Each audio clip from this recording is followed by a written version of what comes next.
ہے، آپ جو سزا دینا چاہتے ہیں سعید بن عامر کو سزا دی جائے۔ اس وقت فاروق اعظم مجلس میں کھڑے ہو کر اللہ سے دعا کرتے ہیں، اے اللہ جب تک عمر اس دنیا میں باقی رہے عمر کو ایسے گورنر تو عطا فرماتا۔ فاروق اعظم اکثر کہا کرتے تھے جب تک میں خطاب کا بیٹا تھا مجھ سے 5 اونٹ نہ سنبھالے گئے، اور جس دن سے آمینہ کے لال کا ہو گیا 22 لاکھ مربع مسلمانوں کو سنبھال رہا ہوں۔ اس میں جو نمازی ہے وہ مسافر ہے، اور اس میں مصلی پر کھڑا ہونے والا امام پائلوٹ ہے، اس لیے جب وہ اللہ اکبر کہتا ہے تمہاری نماز ٹنڈاؤں میں رہتی ہے، جب وہ سلام پھیر دیتا ہے تمہاری نماز کو کعبے تک پہنچا دیتا ہے۔ کوئی ایک چھوٹا موٹا حکمران ہو جاتا ہے، ایک سرپنچ ہو جاتا ہے، ایک تعلقہ کا ایک ضلع کا سرپنچ ہو جاتا ہے، نہ جانے وہ کچھ بھی نہیں ہوتا اس کے پاس، اور بننے کے بعد سب کچھ ہو جاتا ہے۔ یہ پورے علاقے کے گورنر ہے مگر جس کے گھر میں صرف ایک لباس ہے۔ السلام علیکم ورحمۃ اللہ وبرکاتہ۔ الحمدللہ الحمدللہ الذی ابدع الافلاک والارضین، والصلاة والسلام علی من کان نبیا وآدم بین الماء والطین، وعلی آلہ واصحابہ وازواجہ وذریاتہ واہل بیتہ اجمعین، اما بعد فقد قال اللہ تبارک و تعالی فی القرآن المجید والفرقان الحمید، اعوذ باللہ من الشیطان الرجیم، بسم اللہ الرحمن الرحیم، کنتم خیر امتی اخرجت للناس، آمنت باللہ صدق اللہ المولانا العظیم، وبلغنا رسولہ النبی الامین المکین المتین الکریم، ونحن علی ذلک لمن الشاہدین والشاکرین والذاکرین والحمد للہ رب العالمین۔ ان اللہ وملائکتہ یصلون علی النبی یا ایہا الذین آمنوا صلوا علیہ وسلموا تسلیما، اللہم صلی علی سیدنا مولانا محمد وعلی آل سیدنا مولانا محمد وبارک وسلم، صلاۃ سلام علیک یا رسول اللہ، سبحان ربک رب العزت عما یصفون، وسلام علی المرسلین، والحمد للہ رب العالمین، بحق لا الہ۔ بزم پور نور میں حاضر باش خطیب اسلام فاضل نوجوان حضرت علامہ مولانا قاسم اشرفی صاحب و دیگر نوجوانان امت، وقت کی قلت ہے، کچھ باتیں آپ کے کانوں تک پہنچانے کی امید لے کر کھڑا ہوا ہوں۔ جس آیت پاک کے جز کو میں نے اپنا موضوع اپنا وشے بنایا ہے، اللہ رب العزت نے اس آیت پاک میں مصطفیٰ جان رحمت کی امت کی ایک شان بیان فرمائی ہے۔ اتہاس ساکشی ہے، تاریخ شہادت دے رہی ہے، جب تک اس دھرتی پر، اس پرتھوی پر، اس زمین پر آمینہ کا لال آیا نہیں، عرب کو کوئی پوچھتا نہیں، نہ عربستان کی کوئی شان ہے، نہ کوئی وقار ہے، نہ کوئی عزت ہے، نہ کوئی ان کی توقیر ہے۔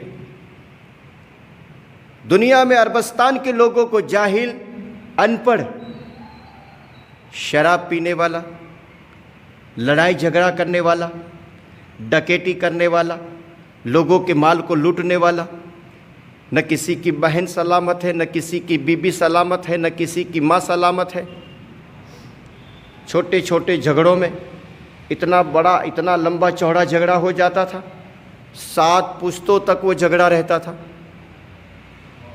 پوری دنیا ملک عرب کو حقارت کی نظر سے دیکھتی تھی، جن کی کوئی شان کوئی آبرو نہیں تھی، مگر مصطفیٰ جان رحمت تشریف لائے اور اپنا دامن پھیلا دیا۔ کسی نے نبی کا چہرہ دیکھا اور آ گیا، کسی نے صورت دیکھی، کسی نے سیرت دیکھی، کسی نے معجزات دیکھے، کسی نے کمالات دیکھے، کسی نے خوبی دیکھی۔ کوئی میرے نبی کو اٹھتا دیکھتا ہے، کوئی بیٹھتا دیکھتا ہے، کوئی چلتا دیکھتا ہے، کوئی پھرتا دیکھتا ہے، کوئی آتا دیکھتا ہے، کوئی جاتا دیکھتا ہے۔ نبی کے چلنے پھرنے میں، نبی کے بولنے میں اتنی تاثیر تھی کہ یکے بعد دیگر یہ عرب کے لوگ دامن مصطفیٰ میں جڑتے گئے، دامن مصطفیٰ میں آتے گئے، دامن مصطفیٰ میں آئے اور مصطفیٰ کی باتوں کو مانا، مصطفیٰ کی سنتوں پر اپنی زندگی کو گزارا، مصطفیٰ کی شریعت پر گامزن رہے۔ پتہ چلا، معلوم یہ ہوا، جب تک نبی سے دور تھے دنیا حقارت کی نظر سے دیکھ رہی تھی، مگر جب آمنہ کے لال نے اپنے دامن میں لے لیا، دنیا تو دنیا، خود خدا کہنے لگا کنتم خیر امتی۔ اللہ فرماتا ہے تم اچھی امت ہو۔ اللہ رب العزت امت محمدیہ کو جنت میں بھیجنا چاہتا ہے، جنت میں لے جانا ہی چاہتا ہے۔ میرے محبوب کی امت جہنم میں نہ جائے۔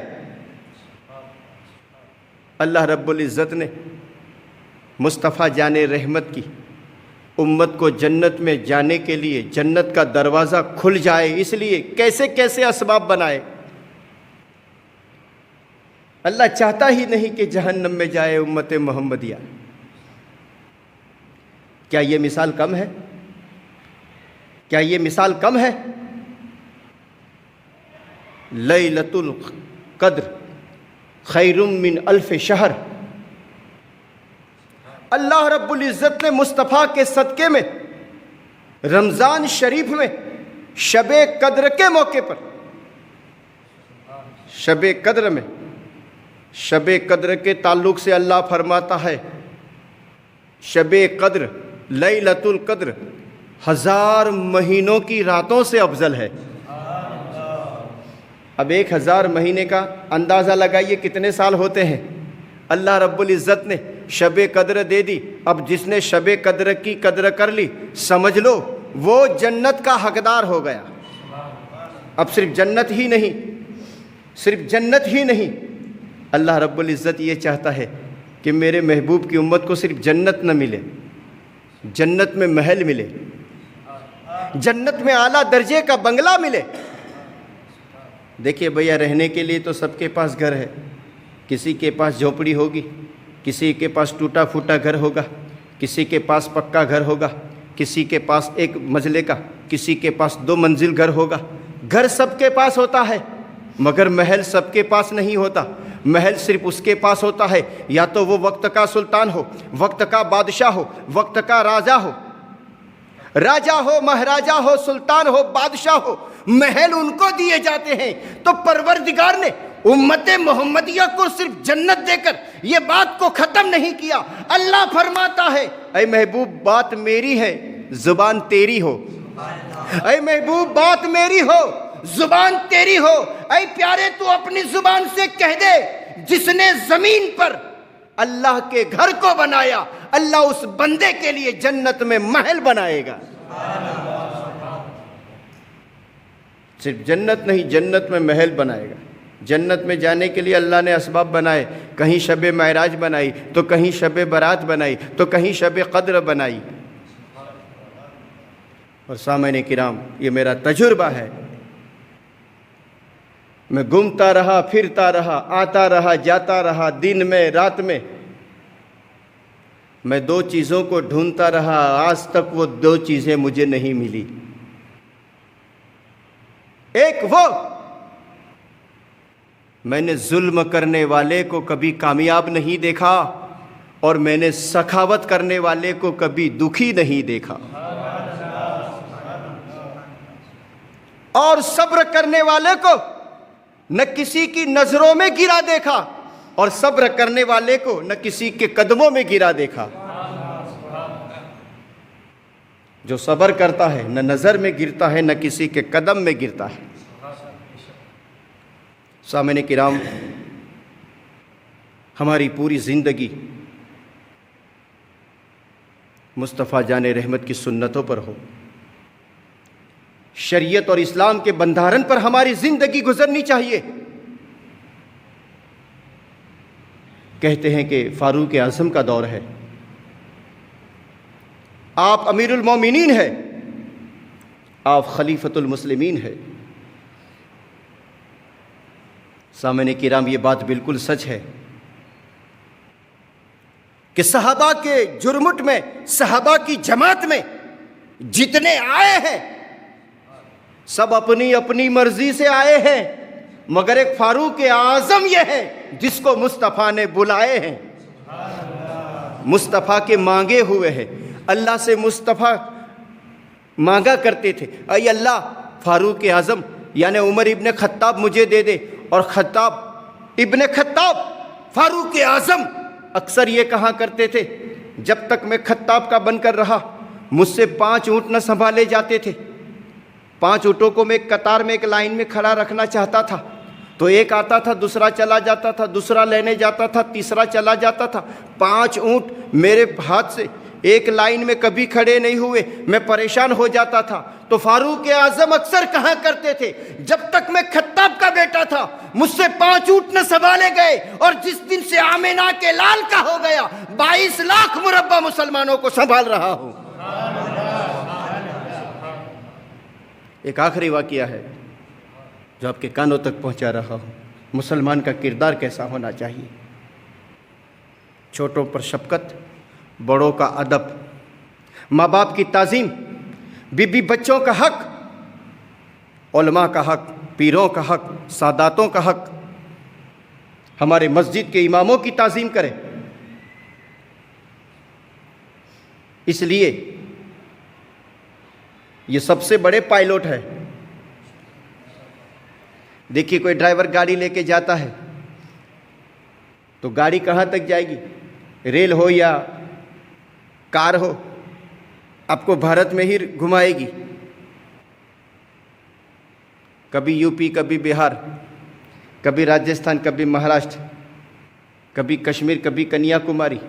تو جو ڈرائیور ہوتا ہے وہ بھارت میں ہی رکھتا ہے، بھارت کی منزلوں تک پہنچاتا ہے، مگر جو پائلٹ ہوتا ہے وہ صرف بھارت ہی نہیں، یورپ بھی پہنچا دیتا ہے، امریکہ پہنچا دیتا ہے، آسٹریلیا پہنچا دیتا ہے، افریقہ پہنچا دیتا ہے، دنیا کے کسی بھی کونے میں پائلٹ پہنچا دیتا ہے۔ تو ہم، یہ مسجد پلین ہے، یہ مسجد پلین ہے، اس میں جو نمازی ہے وہ مسافر ہے، اور اس میں مصلی پر کھڑا ہونے والا امام پائلٹ ہے۔ اس لیے جب وہ اللہ اکبر کہتا ہے تمہاری نماز ٹنڈاؤ میں رہتی ہے، جب وہ سلام پھیر دیتا ہے تمہاری نماز کو کعبے تک پہنچا دیتا ہے۔ اماموں کی تعظیم کی جائے، علماء کی قدر کی جائے، سچ، سچائی، انصاف، مایا، محبت، صبر اور شکر کا سلسلہ جاری و ساری رہنا چاہیے۔ آئیے ایک بات آپ کے کانوں تک پہنچا کر بات کو اختتام کی طرف لے جاتا ہوں۔ فاروق اعظم کا دور ہے، اور آپ نے اپنی حکومت میں بہت سارے گورنر بنائے تھے۔ مختلف علاقوں کے اندر فاروق اعظم کے گورنر امت محمدیہ کی اصلاح فرما رہے ہیں، ان کی نگہبانی کر رہے ہیں، ان کی دیکھ بھال کر رہے ہیں۔ جو بھی گورنر بن کر جس کرسی پر اور جس سیٹ پر بیٹھتا تھا، اس زمانے کے مسلمان کی نظر صرف پبلک پر نہیں ہوتی تھی، قرآن کی آیتوں پر ہوتی تھی، مصطفیٰ کے اقوال پر ہوتی تھی۔ میں جو کام کرنے جا رہا ہوں، اس کام سے اللہ اور اس کا رسول راضی ہے کہ نہیں ہے۔ گورنر میں حضرت سیدنا سعید بن عامر، یہ فاروق اعظم کے دور کی گورنر ہے۔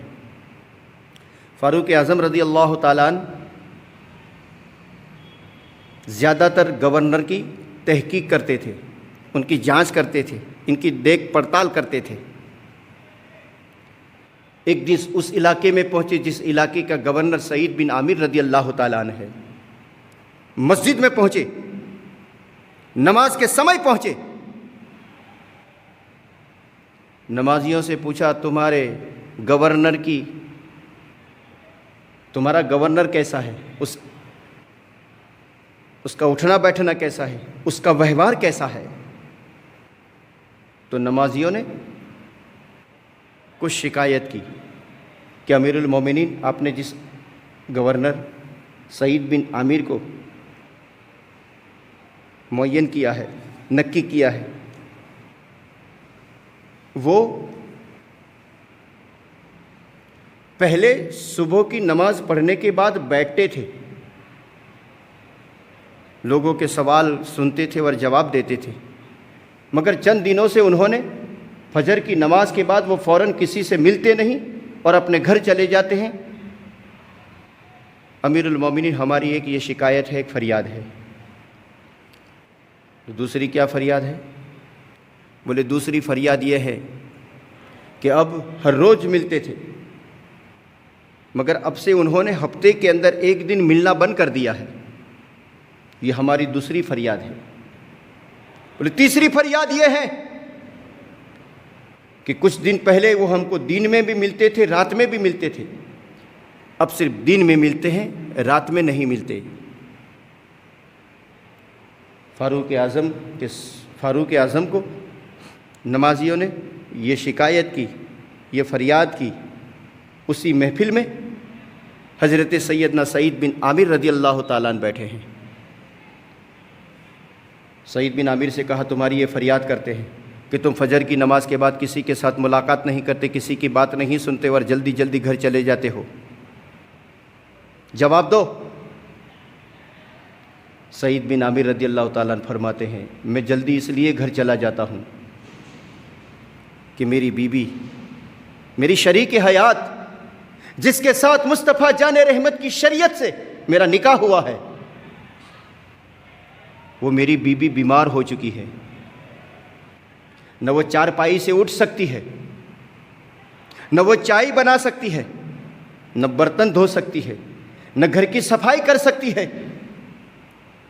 اسی لیے جلدی جلدی میں چلا جاتا ہوں اور اپنے ہاتھوں سے چائے رکھتا ہوں، اپنے ہاتھوں سے روٹی بناتا ہوں، اور میں اپنی شریک حیات اپنی بیوی کو اپنے ہاتھوں سے روٹی کھلاتا ہوں اور چائے پلاتا ہوں، اس کے برتن دھوتا ہوں، اس کے کپڑے دھوتا ہوں، اس لیے کہ جب تک یہ تندرست تھی میری خدمت کرتی رہی، آج یہ کمزور ہے، میں تندرست ہوں، تو میرے نبی کا یہی فرمان ہے کہ بیویوں کے ساتھ اچھا سلوک کیا جائے۔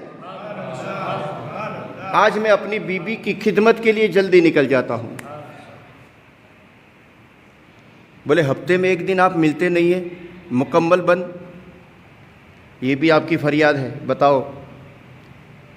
حضرت سعید بن عامر کہتے ہیں کہ ہفتے میں ایک دن میں اس لیے نہیں ملتا کہ میرے پاس ایک ہی لباس ہے۔ دنیا پر نظر ڈالی جائے، کوئی ایک چھوٹا موٹا حکمران ہو جاتا ہے، ایک سرپنچ ہو جاتا ہے، ایک تعلقہ کا، ایک ضلع کا سرپنچ ہو جاتا ہے، نہ جانے وہ کچھ بھی نہیں ہوتا اس کے پاس، اور بننے کے بعد سب کچھ ہو جاتا ہے۔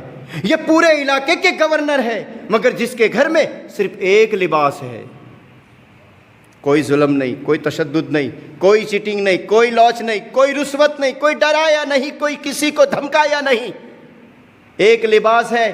ہفتے کے بعد میں دھوتا ہوں اور میں اپنی بیوی کا لباس پہن کر بیٹھتا ہوں، جب تک کپڑے نہیں سکتے ہیں میں نہیں نکلتا ہوں۔ پتہ چلا، معلوم یہ ہوا ہمارے گورنر ایسے تھے جن کے پاس ایک لباس ہوا کرتے تھے، لباس ایک ہوتا تھا، انصاف مکمل ہوتا تھا، دیا مکمل ہوتی تھی، لوگوں کی خدمت مکمل ہوتی تھی۔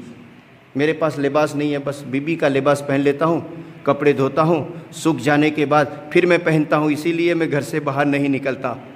بولے آپ پہلے تو دن میں اور رات میں ملا کرتے تھے، اب رات میں نہیں ملتے، عشاء کے بعد آپ اپنے گھر چلے جاتے، کیا کرتے ہیں؟ تو سعید بن عامر فرماتے ہیں کہ میں 40 سال کا ہوا، اس کے بعد میں ایمان لایا۔ 40 سال میں نے جو گناہ کیے، دیکھو میرے بال سفید ہو چکے ہیں، داڑھی کے بال سفید ہو چکے ہیں، سر کے بال سفید ہو چکے ہیں۔ اب میں رات میں کسی سے ملاقات نہیں لیتا۔ عشاء کی نماز پڑھنے کے بعد میں اپنے کمرے کے اندر کبھی نفل پڑھتا ہوں، کبھی قرآن کی تلاوت کرتا ہوں، رو رو کر اپنے گناہوں کی معافی مانگتا ہوں، میں اپنی مغفرت مانگتا ہوں۔ میں رات میں اللہ کے ساتھ ہو جاتا ہوں۔ پبلک کو چھوڑ دیا ہے، رب سے کنیکشن کو بڑھا دیا ہے۔ تین سوال کے جواب دینے کے بعد سعید بن عامر کہتے ہیں، حضرت جو آپ کی بارگاہ میں فریاد کی گئی، جو آپ کو شکایت کی گئی، اس شکایت کا میں نے خلاصہ، اس فریاد کا میں نے خلاصہ کر دیا۔ آپ امیر المومنین ہیں، آپ خلیفۃ المسلمین ہیں، آپ رسول اللہ کی کرسی پر بیٹھے ہیں، آپ کو پورا ادھیکار ہے، آپ جو سزا دینا چاہتے ہیں سعید بن عامر کو سزا دی جائے۔ اس وقت فاروق اعظم مجلس میں کھڑے ہو کر اللہ سے دعا کرتے ہیں، اے اللہ جب تک عمر اس دنیا میں باقی رہے عمر کو ایسے گورنر تو عطا فرماتا، عمر کو تو ایسے گورنر عطا فرما۔ پتہ چلا ہمارے پہلے کے بزرگوں نے تقوی میں، فتوے میں، حکومت میں تھوڑی سی بھی کمی نہیں ہونے دی۔ ان کا تقوی، ان کی کوشش، ان کی مہربانیاں، ان کی دیا، ان کا انصاف، ان کی سچائی آج تک ایسی چمک رہی ہے جیسے آسمان میں چاند، سورج اور ستارے چمک رہے ہیں۔ اللہ رب العزت اسلام کا بول بالا فرمائے گا، اس لیے کہ ہم سے پہلے کے جو مسلمان ہوئے، جن کے دل میں اللہ کی اور اس کے رسول کی، امت کی اور اسلام کی سچی پکی محبت تھی۔ سامعین کرام، ہم اپنی زندگی کو، اگر کوئی عورت ہے کیسا جینا چاہتی ہے، اس کے لیے عائشہ، ماں خدیجہ اور ماں فاطمہ کی ہسٹری آج بھی موجود ہے۔ اگر عورت زندگی بسر کرنا چاہتی ہے کہ میں زندگی کیسے بسر کروں، اس کے لیے عائشہ کی، ماں خدیجۃ الکبریٰ کی اور سیدہ ماں فاطمہ کی ہسٹری اور تاریخ اور اتہاس آج بھی موجود ہے۔ تو اس کے اتہاس کو پڑھتی جا، اپنی زندگی کو بسر کرتی جا، اس لیے کہ تو فاطمہ کی، عائشہ کی اور خدیجۃ الکبریٰ کی زندگی جیتی رہے گی۔ تو جب تک زندہ رہے گی ایک سچی کاملہ اور عاملہ عورت ثابت ہوگی، اور جب تو اس دنیا سے جائے گی اسی وقت اللہ تجھے جنت میں اونچا اعلیٰ مقام عطا فرمائے گا۔ اگر کوئی مرد اپنی زندگی کو بسر کرنا چاہتا ہے تو اس کے لیے رسول کی زندگی، صدیق کی زندگی، عمر کی زندگی، عثمان کی زندگی، علی کی زندگی، حسنین کی زندگی، غوث پاک کی زندگی، غریب نواز کی زندگی اور ان کی زندگی کا اتہاس کل بھی تھا اور آج بھی ہے۔ ہم کو کیسا جینا ہے؟ ہم لوگوں کی نقل کر کے جئیں گے تو جیتے جی مر جائیں گے، ہم رسول کی نقل کریں گے، مرنے کے بعد بھی زندہ ہو جائیں گے۔ خوب کی سیر چمن، پھول چونے شاد رہے، باغ با جاتا ہوں میں، گلشن تیرا آباد رہے، خدا بندہ کریمہ کار سازا۔ اس مقدس رات میں نے جو بھی نصیحت کی باتیں سامعین تک پہنچائی ہے، پروردگار ان باتوں میں اثر عطا فرما، سننے والوں کو عمل کی توفیق عطا فرما۔ اے اللہ اسلام کا بول بالا فرما، اسلام کے چاہنے والوں کا بول بالا فرما، بے روزگاروں کو روزی، کمزوروں کو قوت، بیماروں کو شفا، بے اولادوں کو اولاد عطا فرما، اولاد صالحین عطا فرما۔ پروردگار عالم، جو باپ اپنی بیٹیوں کے رشتے ڈھونڈتے ان کو اچھے رشتے نصیب فرما، اور جو بیٹیاں شادیاں کر کے سسرال گئے ان کو سکون کا گھر عطا فرما۔ مرد عورت، بچہ بچی جن کے ابھی رشتے نہیں ہوئے، جن کا نکاح نہیں ہوا، پروردگار اس مقدس رات کے صدقے میں ان کو موافق جوڑے نصیب فرما۔ اے اللہ رشتہ ہونے میں جو بھی رکاوٹیں آتی ہے اس کو تو دفع فرما دے۔ اے اللہ ہمارے بچے اور بچوں کو ذہنیت عطا فرما، ان کو پڑھنے لکھنے کا شوق ذوق نصیب فرما، جب ان کا امتحان پریکشا ہو اعلیٰ درجے کی کامیابی نصیب فرما۔ اے اللہ ہماری مسجدیں آباد فرما، ہمارے مدرسے آباد فرما، ہماری خانقاہیں آباد فرما، ہمارے خانائے دلوں کو آباد فرما۔ پروردگار ہم سب کا سینہ مصطفیٰ کی محبت کا مدینہ بنا۔ مولا ہمارے موتاؤں کی مغفرت فرما، ان کی قبر میں رحمت کے پھول برسا، رحمت کی بارش برسا، تیری جوار رحمت میں جگہ عطا فرما، جنت میں اونچا اعلیٰ اعلیٰ مقام عطا فرما۔ کل قیامت کے دن ہم سب کو مصطفیٰ جان رحمت کی شفاعت نصیب فرما، اور حسن حسین کے ہاتھوں ہم سب کو حوض کوثر کا جام نصیب فرما۔ تیرے پیارے نبی کے صدقے، پیارے نبی کے پیارے پیارے صحابہ کے صدقے، اہل بیت اطہار کے صدقے، غوث و خواجہ کے صدقے، مخدوم مرتضیٰ کے صدقے، اے پروردگار ہماری دعائیں قبول فرما، ہماری دعائیں مقبول فرما۔ ان اللہ و ملائکۃ یصلون علی النبی یا ایھا الذین آمنوا صلوا علیہ وسلموا تسلیما۔ اللہم صلی علی سیدنا مولانا محمد وعلی آل سیدنا مولانا محمد وبارک وسلم۔ الصلاۃ والسلام علیک یا رسول اللہ صلی اللہ تعالی علیہ وسلم۔ سبحان ربک رب العزۃ عما یصفون وسلام علی المرسلین والحمد للہ رب العالمین بحق لا الہ الا اللہ محمد رسول اللہ۔ السلام علیکم ورحمۃ اللہ۔